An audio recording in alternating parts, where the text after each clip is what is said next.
بسم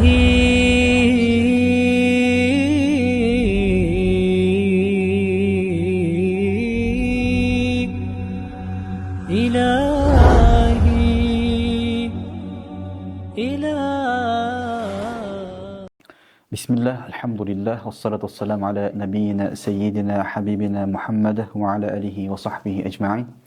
اللهم انفعنا بما علمتنا وعلمنا ما ينفعنا وزدنا علما يا الله. اللهم اجعل هذا المجلس خالصا لوجهك الكريم يا رب. أما بعد السلام عليكم ورحمة الله وبركاته. حرمة باورlar, Allah'tan қалауымен бүгін Ханафи мазхабының классикалық мәтін кітабы Мұхтасар әл-Уқая кітабының кезектегі дәрісіндеміз. Бүгін біз сіздермен неке бабын ары қарай тоқтаған жерін жалғастырамыз, иә. Аллахтың қалауымен біз неке бабын бастаған болатынбыз. Келіп тоқтаған жеріміз ولا تقبل للقريب كنكاح المسلم ذمية عند ذميين ولا تقبل على المسلم деген жерге тоқтадық. Яғни бұл жоғарыдағы мәселемен байланысты, сол үшін жоғарыға бір қайтайық, иә. وصح عند فاسقين неке екі пасықтың куәгерлігімен де бола береді деп айтылып тұр алдыңғы сабақта. Пасық деген кім? Ашық күнә жасайтын адам. Құдайға иман келтірген, Құдайды бір дейді, пайғамбарды бір дейді, бірақ ашық күнә жасайтын адам пасық деп айтылады. Ол екі пасықтың қозырында неке қиыла береді. Не үшін? Себебі, егерде адаланы шарт қылатын болатын болсаң, онда жаңағыдай үйлену қиын болуы мүмкін, яғни куәгерлер табу қиын болуы мүмкін. Яғни бұл пасықтап айтқанда шахадаға өтеді, куәгерлікке өте алады. Неге? Өйткені оған да біреу куәгерлікке өте алады, ол да біреу куәгерлікке өте алады. Уәла ядхару айна дәуа. Бірақ сол пасықтың куәсі дәуа кезінде қаралмайды. Мысалы үшін ерлі-зайыптылар некелесті куәгерлермен, қандай куәгерлермен? Пасық куәгерлермен некелесті. Дұрыс па? Енді сөйтеді ерлі-зайыптылар өмір сүру барысында бір кикілжің туындады, жанжал туындады. Сөйтеді енді екі куәні алып келеді. Осы екі куәнің куәгерлігі бұл жерде жүрмейді. Сондықтан өйткені бұл пасық. Яки болмаса, бұған тағы да алдын сақты бір мысал келтірдік. Бір жігіт келеді, мынау менің әйелім дейді. Сөйтіп қасына нені алып келеді? Екі куәні алып келеді. Бұл екі куә пасық. Бұл кезде қаралмайды. Дауа кезінде. Уайнда ибнейхима ау ахадихима. Немесе екеуінің баласының куәгерлігімен де неке қиыла береді. Мысалы үшін, Айман Ержаннан ажырап кетті. Айман Ержан еседе ажырасып кетті. Екеуінің арасында не бар? Бала бар. Ермек және де Жаслан деген екі баласы бар, мысалы үшін. Сөйтеді татуласатын болды, уақыт келіп, некесін қиын деп жатыр. Ермек пен Жаслан, яғни баласы сәйкесінше некеге куәгерлік өте береді бұл жерде. Түсінікті ғой?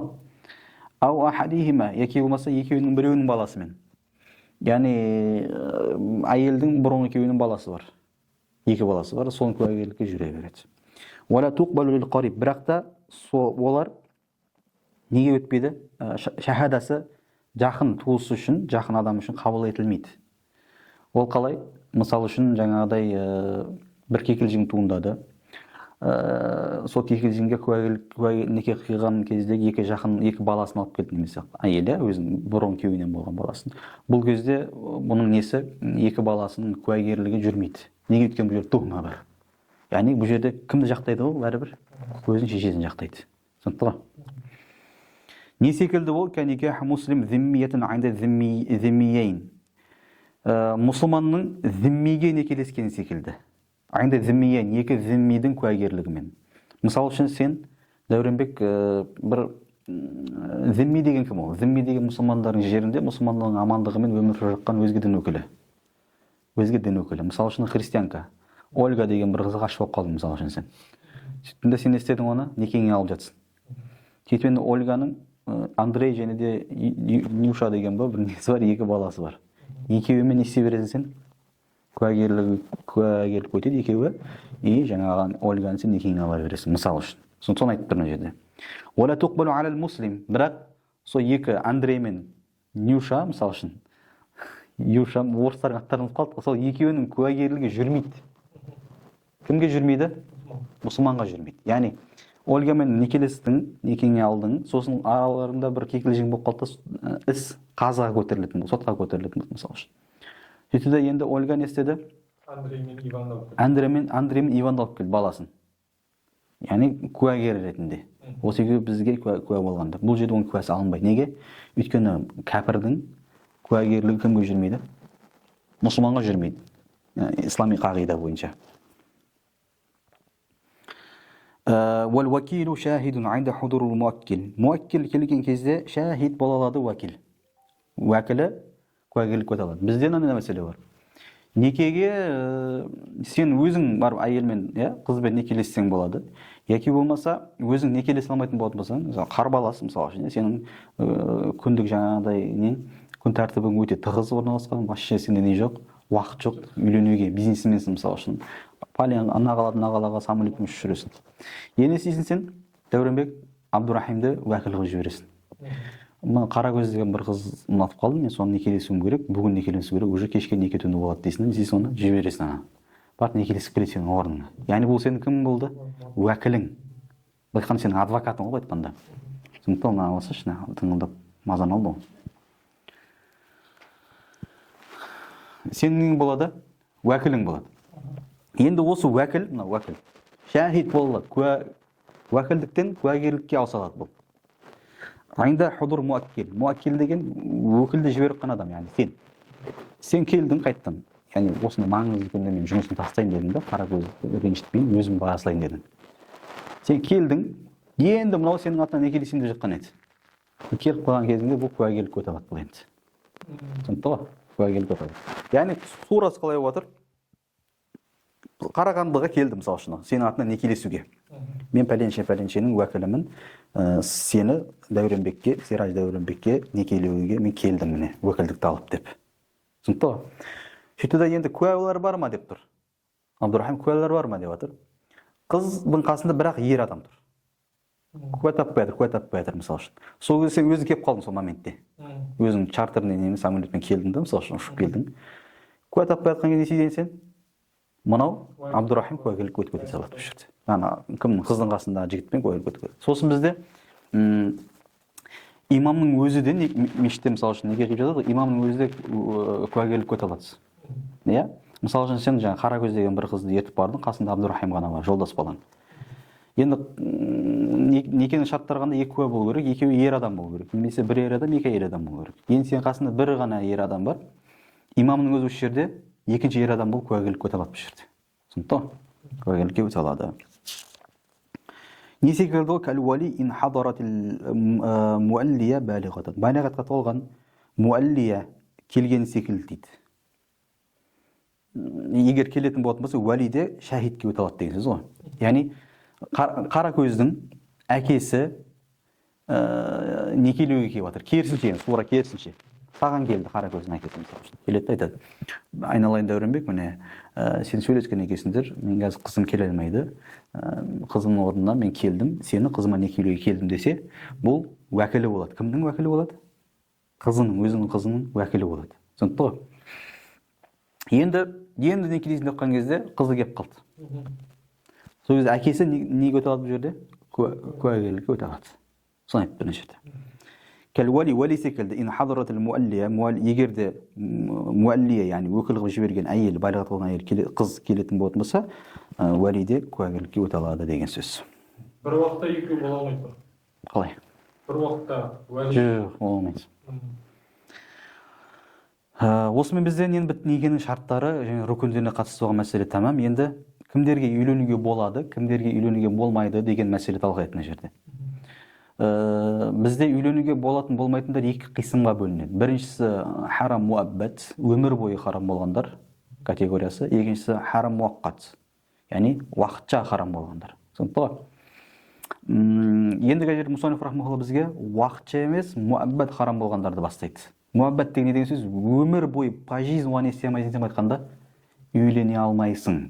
Түсінікті ғой? Уа харума аслуху. Ер адамға өзінің асылы харам болады. Әкең, шешең, ер адам болатын болса кім? Өзінің шешесі, әйел адам болатын болса өзінің әкесі. Үйлене алмайды олар. Категорически үйлене алмайды. Уа фар'уху, және де өзінің фар'a, бала шағасынан не істей алмайды? Үйлене алмайды. Уа фар'у аслихил қариб, жақын тегінің фар'ада харам болады. жақын тегінің фар'ада харам бол. Ол не деген сөз? Бұдан мақсат Аллаху алис-сабирин. Өзінің ағасы қыз болатын болса, ал ер адам болатын болса өзінің әпкелері. Түсінікті ғой? Әл-Қарибтан мақсат кім? Қыз болатын болса ағасы, ал ер адам болатын болса әпкесі. Аслихи деген өзінің әке. Асыл кім бұл жерде? Ең бірінші асыл кім? Аслихи қариб кім? То есть аслихи қариб кім? Ең жақын асыл кім болады? Әкесі болады. Ал оның фар'a кім болады? Баласы. Баласы болады. Яғни былай айтқанда өзінің туған әпкесіне, туған ағасына не істей алмайды? Үйлене алмайды. Соны айтып отырған жерде. Ва сульбияту аслихил баид. Алыс тегінің сульбия деген сөз белінен болған балалар. Алыс тегі деген кім ол? Алыс тегі деген әкесі, жақын тегі әкесі болды ғой. Алыс тегі кім болады? Әкесінің әкесі. Яғни әкесінің бала шағасының барлығы харам болады. Мысалы үшін сенің атың кім? Дәуренбек. Сенің әкеңнің аты кім? Саламат. Саламат саған асыл қариб болады. Асыл баид, әкеңнің әкесі кім? Сыраш. Сыраш саған не болады? Асыл баид болады. Сыраждың Саламат деген баласы бар, сосын тағы кім деген баласы бар? Салават деген, и сосын қыздары бар. Қандай қызы бар? Мысалы үшін Гүлнара, немесе Эльмира деген секілді. Сен кімнің баласысың? Саламаттың баласысың.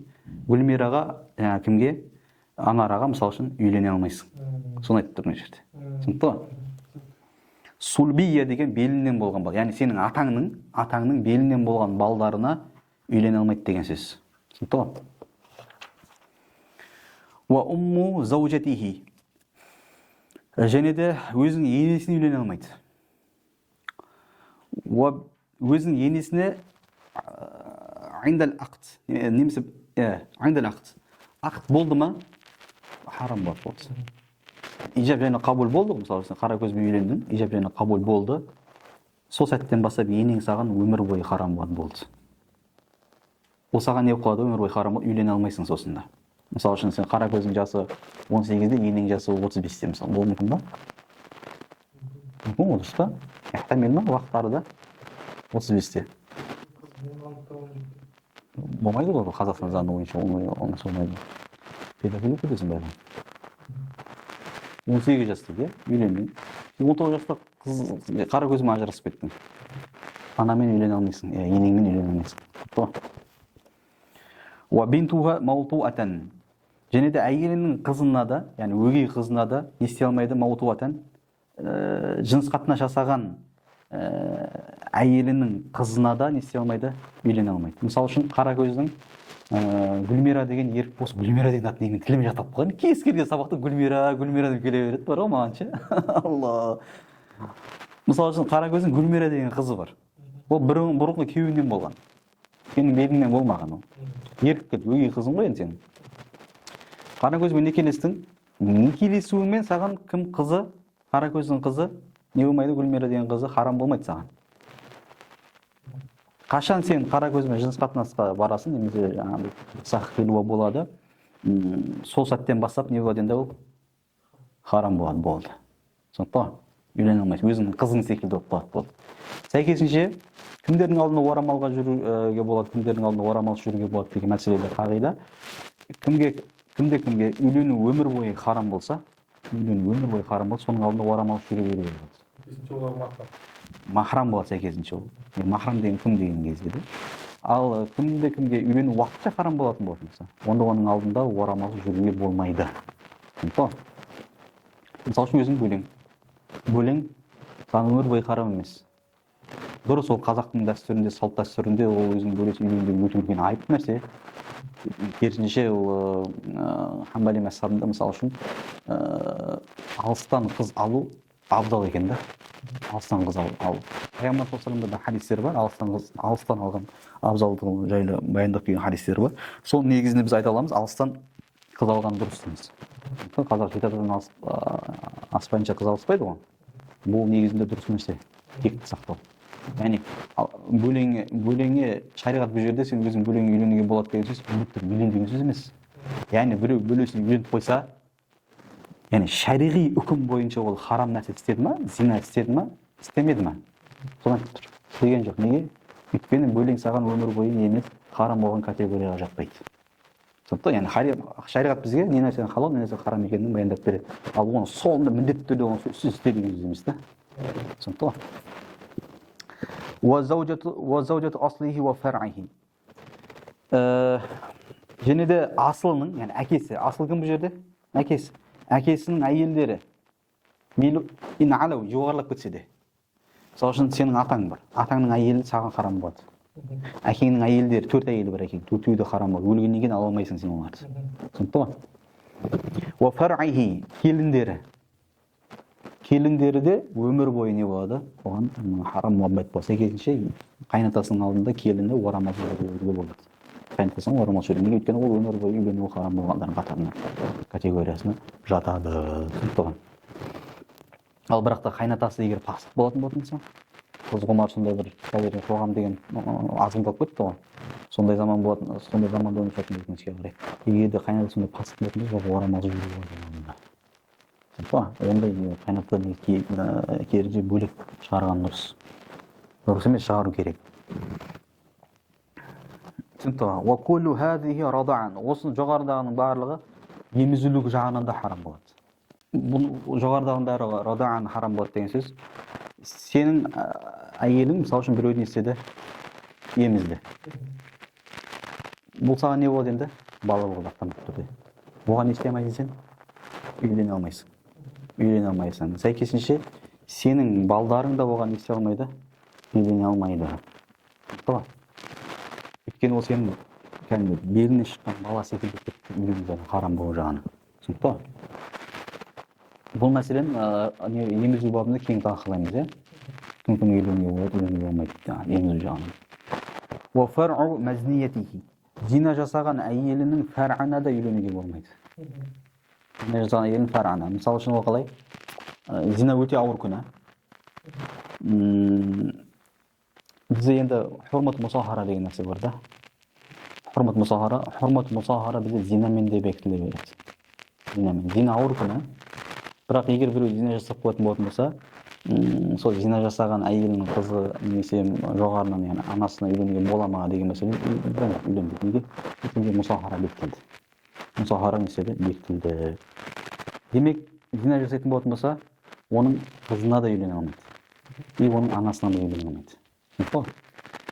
وَمَمْسُوسَتِهِ. Немесе біреуді барып ұстаса, қызды, әжнәби болған бір қызды ұстады. وَمَمْسُوسَتِهِ بِشَهْوَةٍ. Би харфтар шахва мажрур мутааллиқ мамсусаға болады бұл. Яғни ол не деген сөз? Шахватпен біреуді ұстайтын болатын болса, уамасатих, немесе оны келіп біреу шахватпен бір әйелге келіп ұстаса, мысалы осындай өренбектер, мысалы харап өссе істеді, ұстады шахватпен. Сенде де шахват оянды мысалы үшін. Бұл кезде не болады? Мусахара бекітілді. Яғни оның қызына да үйлене алмайсың сен, анасына да үйлене алмайсың болды. Түсінікті? ومنظور إلى танымайтын біреу. Барайсың сен біреу тақтадың. Бұл жерде сәхуан болсын, кейбір ғалымдар айтады, көпшілік ғалымдар айтады. Сәхуан болсын, ұмытып болсын істесең. Ұмытып болсын ұстадың да, шахватпен ұстап тұрсың, ұмытып шахватпен қиын ғой, нәдір ғой. Бірақ сондай болып қалса, немесе қателесіп ұстасаң да, біліп ұстасаң да, нәсиян, амдан бұл жерде сауа. Өкімен. Кейбір ғалымдар айтады, харараны сезсең де сезбесең де дейді. Ыстықты, денесінің ыстықтығын сезсең де сезбесең де хурмат мусахара бекітіле береді дейді кейбір ғалымдар. Түсінікті ғой? Ал бірақ қалған ғалымдар, бір топ ғалымдар бұл жерден бекіткен ыстықты бекіткен харараны сезу керек дейді. Түсінікті ғой? Хурмат мусахара бекітіліп қойды. ومنظور إلى فرجها الداخل. الداخل дегенді қойды ихтиразы. Шахватпен деген сөзді қойды ихтиразы екеуі де. Яғни әйел адамның фәржі екіге бөлінеді. Ішкі және сыртқы. Ішкі сыртқы барды фәржі ерін тәрізді, ал сыртқысы жұтқыншақ тәрізді. Ішін ашып көру ғой айтқанда. Енді ол өте сирек қой. Бірақ солай істеп қалса не болады деп жағдайда хурмат мусахара бекітіледі. Шахватпен. Баланың баласына не істей алмайды.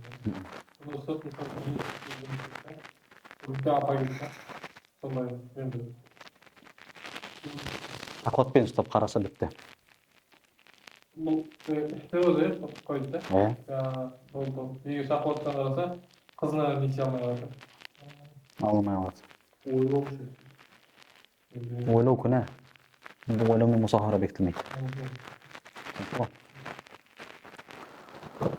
Асылухунна деген сол, яғни асылухунна, яғни оның нелері де асылы да, яғни анасы да, әкесі де, қызға дұрыс әкесінше қарап екен. وفرع مزنيته وممسوسته وماسته дейді, дұрыс па? Яғни осы жерге тағы да бір қоса кететін мәселе, қазіртінде анау гинеколог ер адамда көп қой қоғамда. Біріншіден гинеколог болып жұмыс жасауға болады ма деген мәселеде.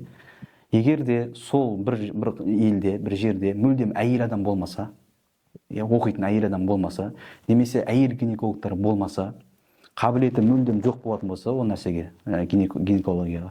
Сол кезде ғана ер адам амалдың жоғынан, зәрулік тұрғысынан ғана не істей алады, оқыса болады соны. Ал бірақ қазіргі таңда гинеколог әйелдер өте көп қоғамда, дұрыс па?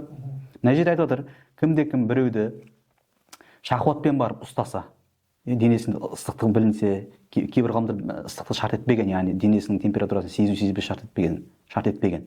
Яғни бар денесін ұстайтын болды ма шахуатпен, немесе әурет жеріне қарайтын болатын болса шахуатпен, яғни, онда хурмат мусахара бекітіліп кетеді, яғни харамдық бекітіліп кетеді. Өмір бойы саған оның қызы да, анасы да харам болады. Мысалы, сен гинеколог болып жұмыс жасап жатсың, алдыңа бір әйел адам келді.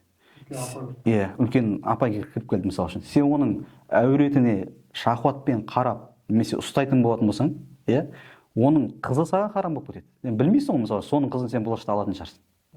Сондықтан ғой, біріншіден бұл жерде гинеколог болып істеу дұрыс емес, шариғатта құпталмайды ер адамның гинеколог болып істеуі. И әйелдерді де ол жерге жіберуге болмайды. Ондай ер адамға. Сен қалай, сен әйеліңді барасың, бөтен еркектің алдына барып бұтын ашып талтай жатқызып қоясың. Бұл арсыздық бұл деген. Өте үлкен арсыздық бұл нәрсе. Сол үшін де ерлер басқа мамандықта керек. Құдайға шүкір әйел гинекологтар толып жатыр қоғамда. Сондықтан ғой, осы нәрсеге мән беру керек. وما دون 9 سنين ليست بمشتهى. 9 жасқа жетпейтін болатын болса, онда не емес ол? Шахват орны емес. Яғни 9 жас, егер 9 жасар қызды солай жаңағыдай ұстайтын болатын болсаң, шариғатта бұл мәнетеді, ұстаса болады деген сөз емес бұл жерде. Тіпті бізде дәрет бабындағы не деп айтылып тұр? Егер де бахимамен жыныс қатынас жасаса, үкім айтылған ғой, дұрыс па? Немесе жаңағыдай әйел адамның арт жағымен жыныс қатынас жасаса, мәфғулға да фаилға да не міндет болады деді? Қосыл міндет болады деді. Бұл жерде ешекпен бар қосыл, атпен қосыл, немесе әйелдің арт жағына қосыл деген сөз емес. Бір жарым немесе жарты бастар солай қосылып қойса не болады? Соны үкімін айтып тұр. Бір арсыз мынандай кішкентай қызды барып ұстау, шахуатпен ұстау. Бұл арсыздықтың ең төмені бұл айтқанда. Біреу солай ұстап қойса не болады дегенде шариғат айтып тұр үкімін. Оның анасын да ала алмайсың дейді. Өмір бойы харам болып кетеді. Ал 9 жастан кішкентай болатын болса, онда не емес? Анасы харам болмайды. Ол ұстай бер деген сөз емес. Ұстап қой, шариғи үкім қалай, соны айтып тұр бұл жерде.